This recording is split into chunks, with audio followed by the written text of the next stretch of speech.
описании вы всегда можете найти мою ссылку для доната у официального партнера игры магазина BuffBuff. И здесь действительно самые низкие цены. Это не реклама, это просто факт.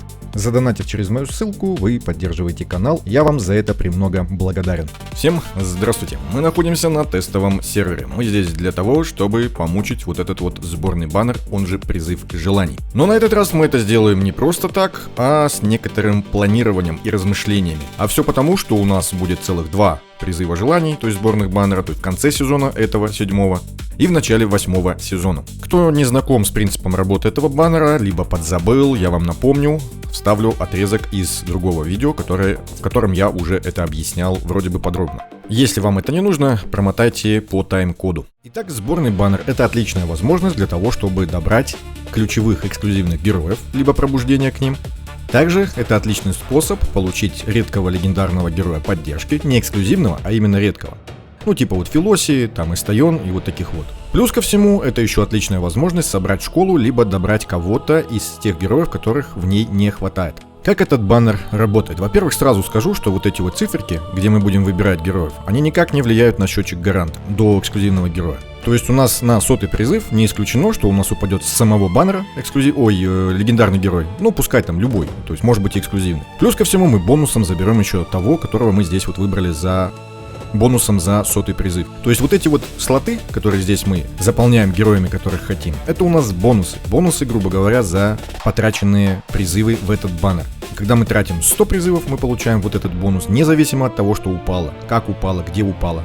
За 200 потраченных призывов мы получим вот этот бонус, за 300 и так далее. Это нужно обязательно понимать для того, чтобы понимать, что если у нас не падает эксклюзивный герой, именно с баннера, то есть не вот этот мы забираем, а именно с баннера должен упасть. Если он не падает, то у нас счетчик гаранта продолжает считать. И соответственно, даже если мы открутим 800 призывов, мы заберем всех вот этих вот героев, то у нас, получается, останется еще 200 призывов до гаранта на 1000-й призыв. Это нужно четко понимать, чтобы принимать верное решение и понимать вообще, в чем смысл баннера, да, какая у него стоимость и все вот это вот. Поэтому, если мы сюда заходим и мы начинаем крутить выше 300 призывов, мы должны быть готовы, то есть как по ресурсам, так и морально, психологически, мы должны готовы потратить 1000 призывов, то есть докрутить до 1000-го призыва. Потому что вполне возможна ситуация, что вам после 300-го призыва, вплоть до 800-го, никакого эксклюзивного героя с баннера не упадет. И вам всего лишь 200 призывов останется для того, чтобы получить его по гаранту. Либо он упадет чуть раньше, если повезет. Потому что если этого не сделать, если не докрутить до 1000-го, когда у нас ничего не упало до этого, то получится, что вы заберете 2 эксклюзивных героя за 800 призывов. Это очень дорого, это по 400 гелиолитов. В обычном баннере у нас получается 270, да, то есть 30 нам дают бонусом гелиолитов, и 270 мы тратим за одного эксклюзивного героя. А здесь уже получится по 400. Это дорого. Ну а теперь давайте вспомним, либо узнаем, кто не знал, как работает этот баннер. Мы, вот эти вот желтые слоты, это у нас слоты для эксклюзивных героев. Мы выбираем 2 эксклюзивных героев сначала. Допустим, это будет Таресия, и допустим, на второй слот я выберу куклу. Подтверждаю, и после этого мы должны выбрать вот эти промежуточные бонусы, которые уже будут состоять из стихии тех героев, которых мы выбрали. Стихии у нас учитываются для выбора героев поддержки, а школа, к которым принадлежит вот этот эксклюзивный герой и вот этот, уже учитывается, когда мы выбираем героев ДД, соответствующих школ. То есть у нас здесь герой ДД Линкас, это у нас герой Ауры, да, и 3 героя неустрашимых, вот они. Причем в первый слот мы можем выбрать только обычных, то есть не редких героев ДД. И также не редких героев поддержки соответствующих стихий. Это у нас вот Гиллиан, да, Данелла, Сагамир. То есть мы знаем, сколько их падает, как часто они падают. То же самое с Бианфрейм, Тамар и Стегнумом. А вот уже редких героев мы сможем выбрать во втором слоте. И здесь уже оставшийся герой неустрашимых, это у нас Ивелиус, он считается редким. Также у нас очень редкая, это Дианта, действительно она очень редко падает. Шахла падает чаще, но я бы не сказал, что она прям необходимая для получения. В любом случае мы выбираем героев редких ДД школы, получается Ауры, и здесь же у нас оставшийся герой школы неустрашимости. То же самое для героев поддержки. Видим, что здесь все герои редкие поддержки соответствующих стихий. И это вот отличный повод обязательно за сезон хотя бы 300 призывов здесь потратить. Потому что здесь мы получаем, допустим, Дианту. Если у вас вдруг ее нету, то у вас школа ауры вообще неполноценная. Ну и плюс ко всему мы, например, заберем глубинного дара, который играет везде вообще. На боссах, на континентальных, по-моему, в каждом сезоне он у нас уже играет. Из-за его замедления, из-за его штрафов к атаке и вот этого вот всего. Поэтому 300 призывов я советую каждый сезон оставлять на вот этот баннер. Такого соотношения цены-качества больше мы здесь нигде не найдем. Ну и что касается оставшихся вот этих слотов, то здесь мы делаем то же самое. То есть сначала выбираем обычную легендарку, да, ДД и поддержки, и затем уже редкую. То есть когда мы все-таки крутим до 800-го, и если нам что-то падает до гаранта из эксклюзивных героев, то мы, допустим, за 800 призывов получаем 3 эксклюзивных героя и 2 редких героя, поддержки либо ДД. Ну это супер, это очень супер. Ну и давайте выберем, я, допустим, выбираю здесь глубинного дара, да, а здесь, ну здесь сложно кого-то выбрать, потому что они очень часто падают, и они в первую очередь появляются у всех. Ну, допустим, Таривола. Я как будто бы новичок. Причем во второй слот, да, повторных героев, то есть таких же, поставить уже не получится, только по одному экземпляру. Ну, допустим, я хочу пробуждение Гиллиан, если она мне не плюс 5. Она, кстати, часто играет, что на боссах, что на воронке, то есть полезный герой, и пробуждение ей не помешает. Ну и, например, я выберу Фаэсу, либо Ацили. Ацили у меня, допустим, у меня нету Ацили. То же самое касается для всех других героев, эксклюзивных. То есть, как только мы выбираем, герои соответствующих школ и стихий появляются в этих слотах на выбор. После того, как мы определились со своими героями, да, заполнили эти слоты, мы подтверждаем наш выбор, нам показывают уже пул героев, который нас ждет в этом баннере. Мы его подтверждаем, и он у нас фиксируется. И вот уже указаны вот эти бонусы за призывы, за потраченные, которые мы будем вот так вот кликать и забирать. И здесь мы можем посмотреть пул героев. И второй очень важный плюс этого сборного баннера в том, что у нас здесь всего в пуле героев будет 2 эксклюзивных героя ДД, которых мы выбрали. Больше никого. Соответственно, если у нас хоть что-то падает, до гаранта, либо по гаранту, неважно, это упадет один из нужных нам героев. И, соответственно, этот баннер, особенно если повезет, и, допустим, вам упадет, там, я не знаю, 1, либо 2, либо даже 3 там эксклюзивных героя до гаранта, это отличный способ добрать пробуждение для ключевых героев. Ну, конечно же, до 800-го там призыва, либо до 1000-го, это только для донатеров, потому что такие ресурсы накопить за сезон, это прям сложно. То есть весь сезон вы должны ничего не тратить. А это скучно, это очень скучно. Хотя кому-то нормально. То есть, когда нам не хватает какого-то героя в школе соответствующей, я имею в виду обычного либо редкого, да, героя ДД, допустим, либо героя поддержки какой-то стихии, мы здесь можем гарантированно их добрать. Причем всего лишь за 300 призывов. И в том числе получить нужного нам эксклюзивного героя. Одного. А может быть и больше, да, если упадет до гаранта.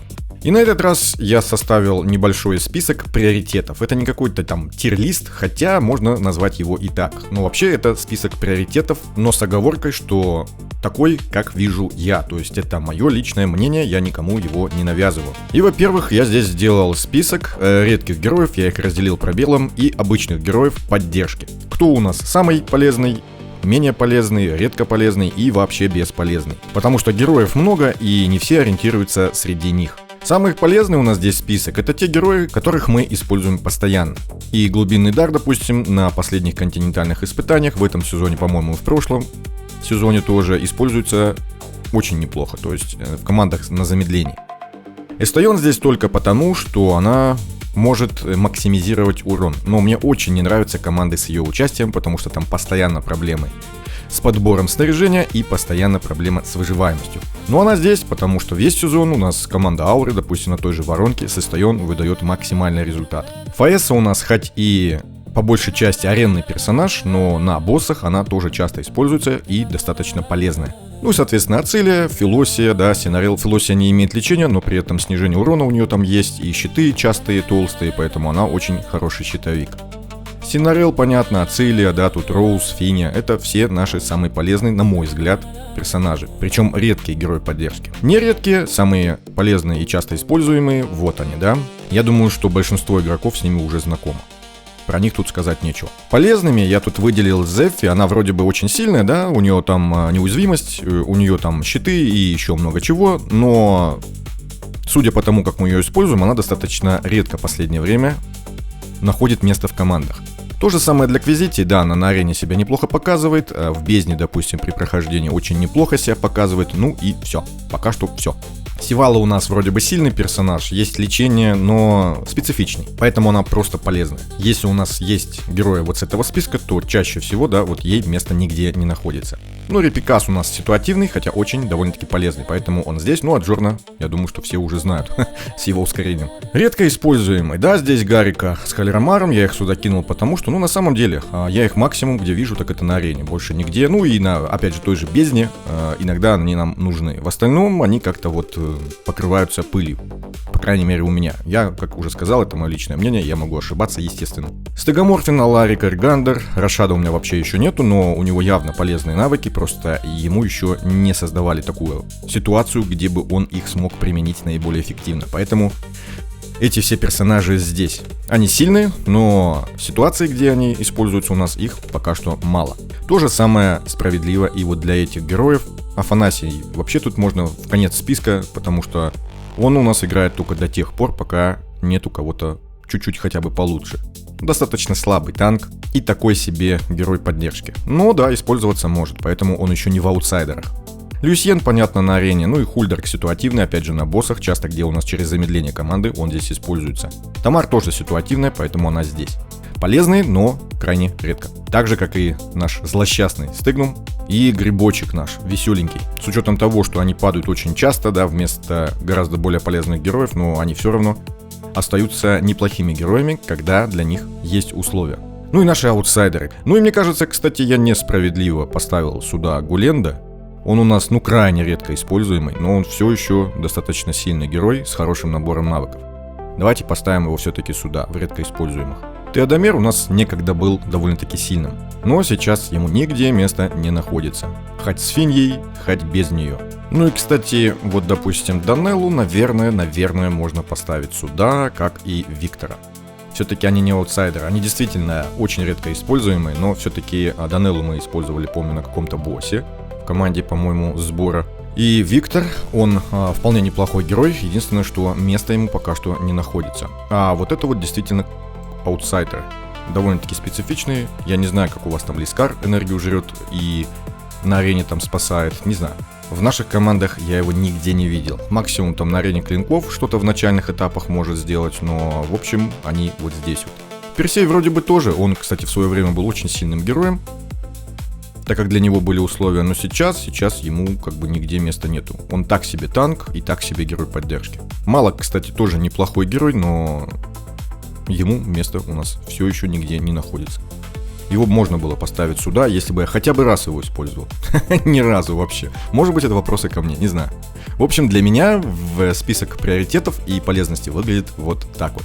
Это что касаемо героев поддержки. Что же касательно героев ДД, у меня в моем видении приоритеты выглядят вот так. Первый приоритет — это у нас Таресия. Даже если у вас нету Анелизис, я бы приоритет отдавал ей и ее пробуждениям, потому что разработчики уже сказали нам, что будет баннер с Анелизис. В Китае мы видели, что вроде как в 8 сезоне они планируют, но это совсем не подтвержденная информация, это был тест-сервер. Но все равно, я думаю, что если не в 8, то в 9 сезоне Анелизис у нас будет. Ну и это до сих пор остается одна из самых сильных команд, потому что для того, чтобы ее собрать, нам нужна Анелизис и Таресия. Все. Ну, я имею в виду эксклюзивных героев.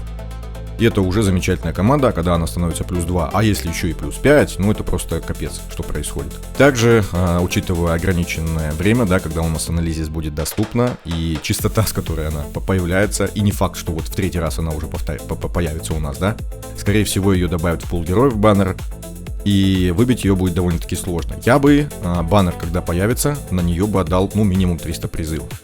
Ну, 1000 это уже по вашим ресурсам, если вы не донатящий, либо мало донатящий игрок, то, конечно же, 1000 никакой не надо туда тратить, но одну копию дополнительную я бы забрал. У нее второе, третье пробуждение довольно-таки сильные. Ну, насчет 5 я молчу, до него добраться довольно-таки сложно.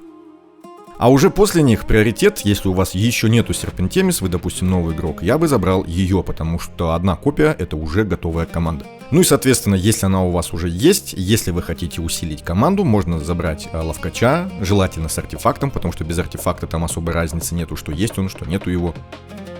Тот же Твич Дуранга вполне себе справляются нормально. Ну и Лотер особенно с пробуждениями, они как бы с Серпентемис выдают очень неплохой результат, это было видно на континентальном испытании. Это если вы хотите, я их в сторону отодвинул, потому что если вы хотите усилить команду яда. Потому что ресурсы уже требуются гораздо больше. Лавкач плюс лавкач артефакт, да, 2 копии. Плюс лотер и желательно артефакт. Хотя не обязательно, но все равно, было бы неплохо. Но опять же, на случай пробуждений дальнейших лотера. По-хорошему, без пробуждений можно оставить просто 1 копию лотера и все. А артефакт ему, допустим, ставить вспомогательный для Серпентемис. Ну и также, если у вас лотер на пробуждении там с артефактом, да, то есть... Хотя, что я вам рассказываю, вы, наверное, и сами знаете, что Серпентемис там плюс 2 для лотера будет довольно-таки полезным. Тоже можно ей пробуждение, если у вас здесь уже все готово, собрать. Это что касаемо первого приоритета, потому что это самые дешевые команды и при этом очень сильные, особенно аура. Второй приоритет у меня выглядит вот так. Ну, неустрашимые — это у нас одна из сильнейших команд, но тут есть очень-очень большая оговорка, если у вас есть Мааштур. Потому что без Мааштур это совсем другая команда. Если у вас есть Мааштур, вы добавляете ему какого-то героя поддержки, да, либо 4-го ДД, если позволяет ситуация, и они полноценно играют, выполняют свою функцию и выдают хороший урон. Если Мааштура нету, то все. Потому что замен ему, я не знаю, их нету. Их нету, просто нету. На мой взгляд, их нет. И без него я не знаю, что с ними делать. То есть они, да, будут там выдавать какой-то результат, но это будет совсем другой результат, и выживать им будет гораздо-гораздо сложнее. И здесь же на второй приоритет я оставил Билдель и Фредгунду. Потому что сравнительно это сильная команда, которая играет, можно сказать, практически на любом боссе, вообще на любом, независимо от условий. Мне вот этим они очень нравятся. Своей всеядностью. И Фредгунди, если артефакт, и Билдель артефакт, то это будет уже замечательная команда, ну, сравнительно небольшой ценой. Да, это 4 будет эксклюзивных героя, ну, что поделать, такие цены в игре. И также в 8 сезоне у нас здесь будет еще один эксклюзивный герой, что усилит эту команду еще больше. Но думаю, даже без него они вполне себя будут чувствовать комфортно. На третий приоритет я оставил сбор, а не сюда, потому что все-таки они как-то более капризные.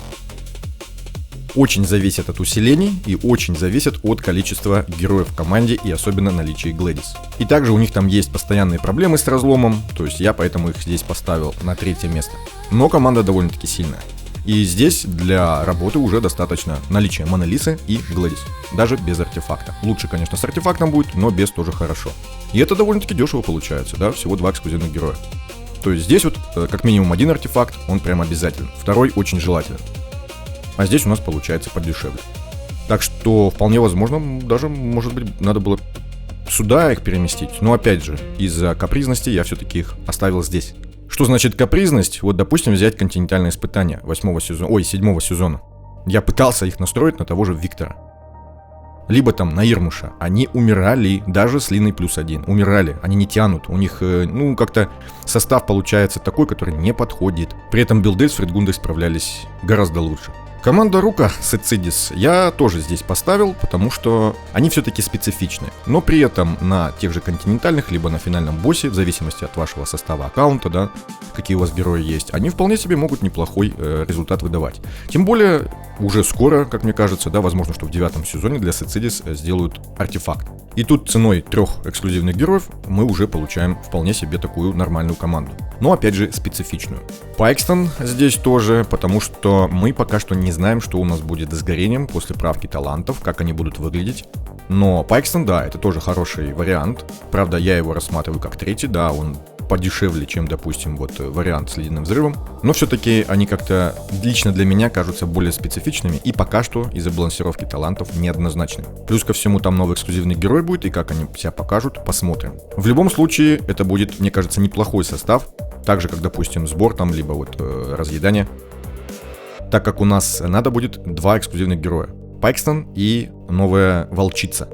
Возможно, что их 2 будет достаточно, чтобы выдавать неплохой результат. А это всего лишь 2 эксклюзивных героя. Это вполне себе маленькая цена. В любом случае, для меня это приоритет номер 3. Здесь у нас еще есть Этериал. Почему я ее сюда поставил? Потому что она у нас одна может наносить вполне себе неплохой урон. То есть для аккаунтов, где у нас совсем пусто, она одна может выдавать там 200 миллионов, допустим, на боссе. Это уже вполне себе неплохо. Единственное, что, конечно же, когда у нас несколько целей. Когда у нас цель одна, то поскромнее результаты. Но она все равно здесь, потому что хоть и урон так себе, но при этом на шахматах, в арене и, да, в том числе там в бездне, там на скоростных прохождениях, я думаю, что она может пригодиться, поэтому она здесь. А это у нас, ну, не то чтобы аутсайдеры, но они под вопросом, потому что у меня Хвитар есть, она у меня нигде вообще не используется, вообще нигде. Лильванис я поставил сюда, потому что команда призыва у нас без Тиамат играет так себе, и теперь еще и без бабочки плюс 2 она тоже играет так себе. Лично у меня выживаемости не хватало вот на континентальном испытании, чтобы показать какой-то более-менее приемлемый результат. Ну и плюс ко всему она дорогая. Помимо наличия Тиамат, да, необходимого, тем более, что у Тиамат там есть не стопроцентное срабатывание в абсолютном навыке, ей желательно плюс 2. Она еще и требует как бы пернейт, и Синтрелю желательно плюс 1. То есть уже много требований, а результат такой посредственный. Она плюс ко всему специфичная, то есть долго разгоняется, и из-за этого, в общем, она здесь, на 4-м приоритете, в разделе неоднозначности.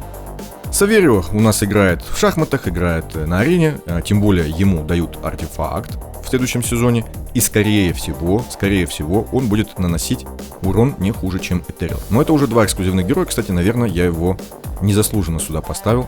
Я думаю, что с артефактом он должен находиться здесь. Ну или даже где-то здесь посередине. Почему? Потому что непонятно, как они будут себя чувствовать. То есть какие герои поддержки им будут необходимы для того, чтобы они могли выживать и наносить урон. Не знаю, поэтому давайте на границу поставим его между 3-м и 4-м приоритетом. Но я думаю, что он явно будет интереснее с артефактом. Ну вот прям явно интереснее. Это мы уже скоро увидим, я думаю, в Китае. Перкунты пока что здесь. Пока что здесь, потому что мы не знаем, как, во-первых, будет играть новый эксклюзивный герой, Чайка вот это вот.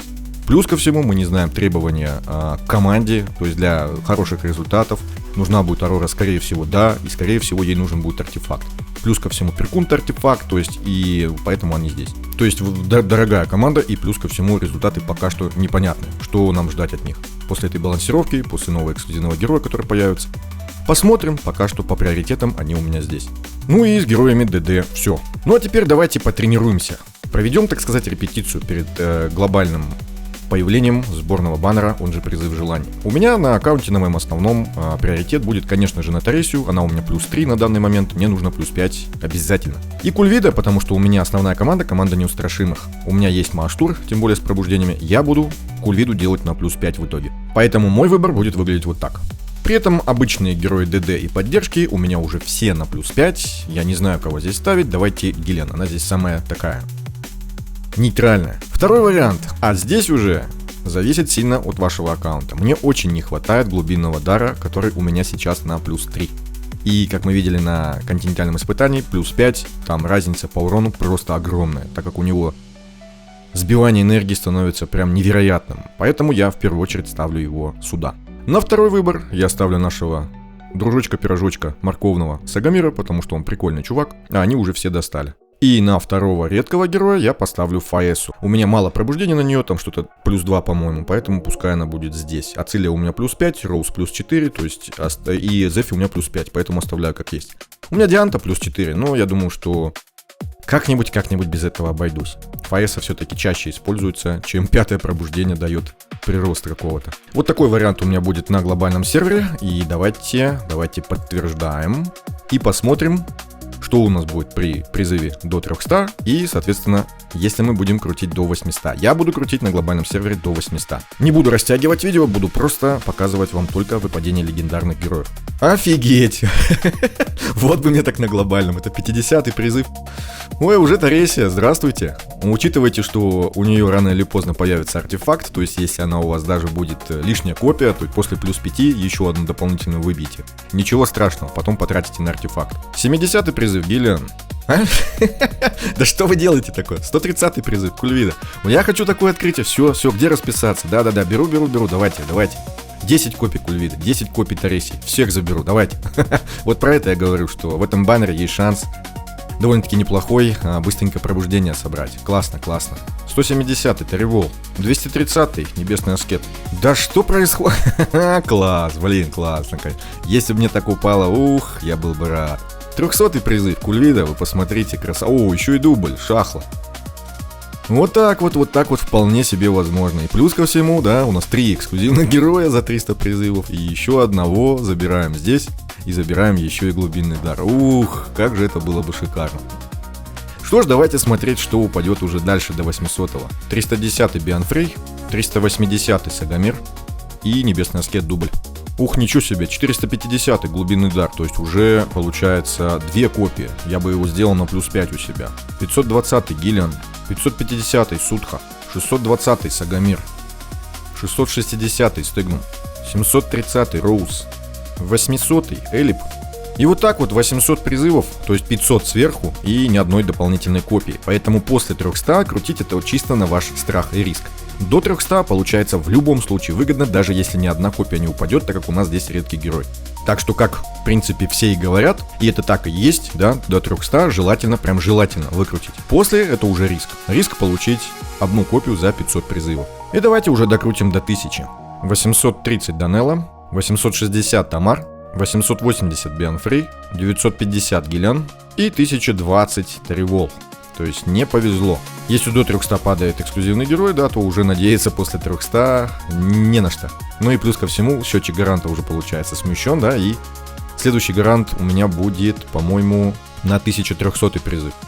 То есть получается еще 500. Это дорого, это очень дорого. И за 1020 призывов мне упало 22 легендарных героя. Ну, естественно, если считать эксклюзивных, то тут прям даже за 1020 это выгодно. А на этом все. Всем спасибо, всем удачи и всем пока.